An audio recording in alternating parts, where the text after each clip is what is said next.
right, and I guess Meganar exists. So, overall, the Taliyah as a pick into the T1 composition is actually amazing. Because Unraveled Earth makes it very, very tough for any champion that isn't Carrier, that isn't the Nami, to go in and go for big playmaking potential. But Dplus also has a Sejuani with 2 range champions. Obviously, there's Meganar timings, but if Meganar's up, I don't think generally Zeus will be within reach, and there is a definite way for T1 to play around that.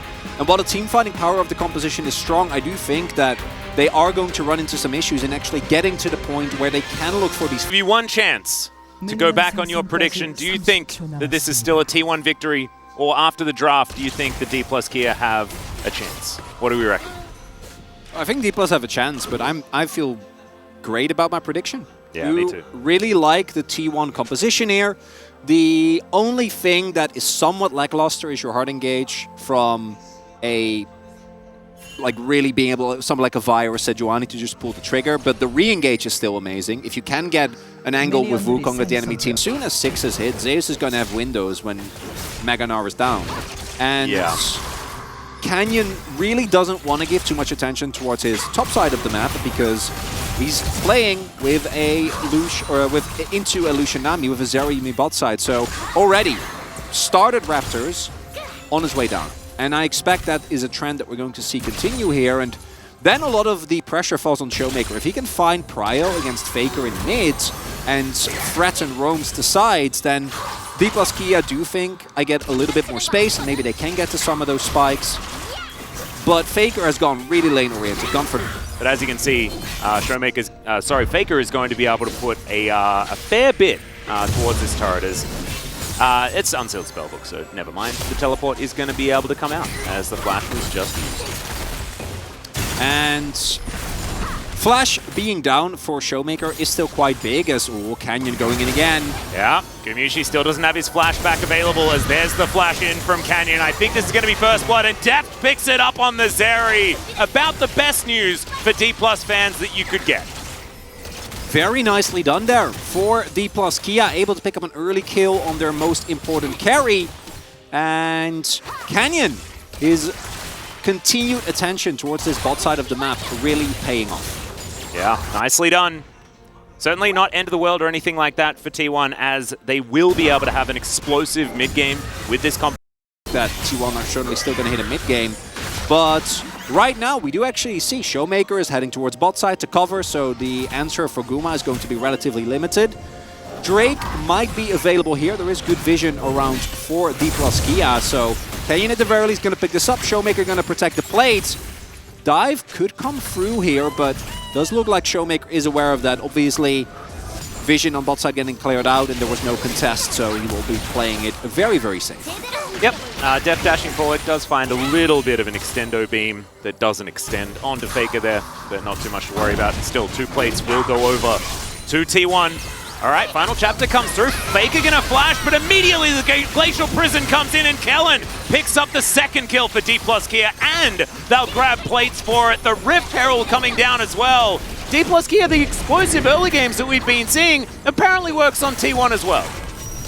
What I'm loving here from Dplus is how incredibly cohesive and coordinated all these plays are. Particularly with Canyon and his bot side, they are not wasting a second there, right? The moment that the ultimate comes through, you see Faker go, oh, okay, Def can skate over any of these walls, but of course, T1 will be able to hold on to this one. Oh man, it's feeling so incredibly intense right now.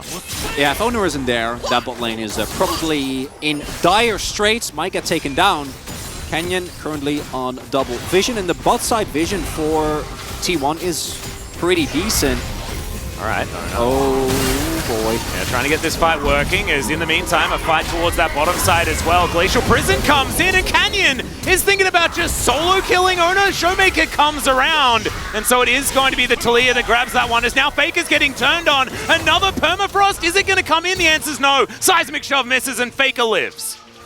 And that is the only good thing that is happening in that play for T1, and usually the Wukong we've seen can definitely punish Sejuani, but because Canyon has been impeccable thus far, these longer drawn-out fights that we're seeing here, both teams are very comfortable playing to the limit as Guma. All right, Slightly out of position here, but not going to get permafrosted just yet. Final chapter does come in as the flick lands onto Owner's clone, I believe. And so isn't going to be too much of a result there. Still, Mushi having to be a little bit careful. Didn't have to use any summoner spells. So just fine. Testing the waters here on both sides. The ultimate available. T1 might look to fight here. They still have a really strong 5v5. If they can find a choke point where Dplus is clumped up, can get a wombo combo going. This Narbar from Canna is in absolutely perfect position right now as Owner's moving over just to Shadow Canyon. The vision as well. Looking forward to T1. Great vision, but still, Canna just holding this Narbar in the position that he wants to. He can auto the Drake to get that into whichever order he wants, standing in the back of the pit just to spot whether Zeus is going to be lying in wait here. There's now T1 possibly going for that team fight. Cyclone's going to come through as Canna finds no one with the Gnar. Sejuani does lock down the Dragon, and Deft is now trying to get this team fight to work out. He dodges the ult from Zeus, but nobody else can get out of the way as Zeus is trying to fight it out. The Unbound Soul's going to draw him back, and Dplus Kia lose 2, secure the Drake. Rare moment of hesitation and a mistake there from Dplus Kia. Kana as a sacrificial lamb for this Drake is fine. That's the Baron, is it? They are definitely going to try and start it up. I do think with Deft and Callan available, maybe we're going to see a possible attempt, but maybe it's just going to be Canyon. Vision is there. And T1's team fighting comes through for them again. All right, so it's going to pop over the wall. I think Canyon now has word of what's going on here as the Baron's just going to be taken for free. Dplus Kia not even going to try and stop that one from going down. So this is an Infinity Edge spike. Yeah. And T1's Baron's power play generally are amazing, and it's literally, they're 3k gold up, they make one mistake in a team fight, and here we are. It's all done. Lead's gone. Oh, what a game. The entire gold lead just evaporated in one moment. Faker versus Deft here towards this bottom side, and Deft is just dead. I don't think there's much he can do about this one. He's going to see how much time he can buy, and it's not very much, guys. Wukong going to be able to take him down. Faker's going to go back home, get that health bar back. And T1, in like the flick of their fingers, immediately they are in the lead, and they are in full control of this game. As Faker teleported straight away towards that top side, Showmaker not going to be able to get any. Here, and Dplus can't go in. Baron has started up. Speaking of that dance again, Chronicler, they are going to do it one more time. All right, there's the steel fade. What? Deft steals the Baron, and the seismic shove is extraordinary. Carrier is going to go down as well, and now Dplus Kia, they've turned the whole game on its head. Zeus, can he try to fight this? The answer is absolutely not, and Canna's going to pick that up. We need that in ultra slow-mo, because I have absolutely no idea what just happened. That might be game. What is going... Chronicler, I know this is a Saturday Showdown. I know that we knew this was going to be hype, but I'm not ready for the pace, man. Let's calm down. The health bars are low. It's 20 seconds until Faker is back. 10 seconds for Owner. They should at the very least be able to get the inhibitor. I don't know. I think they should back off after this, because if we get another throw... Well, I don't even want to call it a throw. You know, I think both of these teams... Oh, Atlas!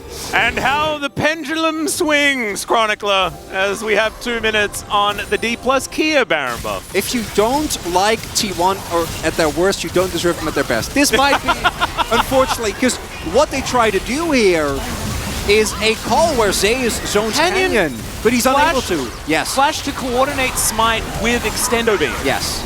And Deft at this point incredibly strong. And then, as T1, you're stuck in a Baron pit, and we talked a lot about the power of T1. Neither of these teams really can be in choke points. That's basically what it boils down to. As you might call this a Deft still up or down here for Dplus. So flashes for Canna, Canyon, Deft, of course, all results of that Baron play that they were able to successfully pull off.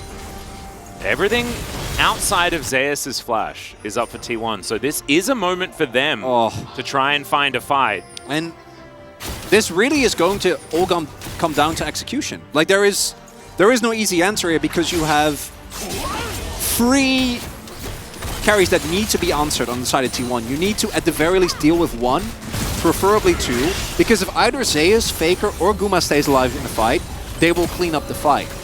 And for Dplus, the same thing can be said for the Taliyah and for Deft. If Deft doesn't go down in your initial play, and he gets to just sit in the back and Zeri Yumi it up, then it doesn't matter if you kill Kana fast, if you maybe take down Canyon, you're still going to be in deep trouble. And for T1, I think proactive plays are a little bit harder due to the existence of Talia at this point in time, and the fact that Yumi with her ultimate can be a really big deterrent.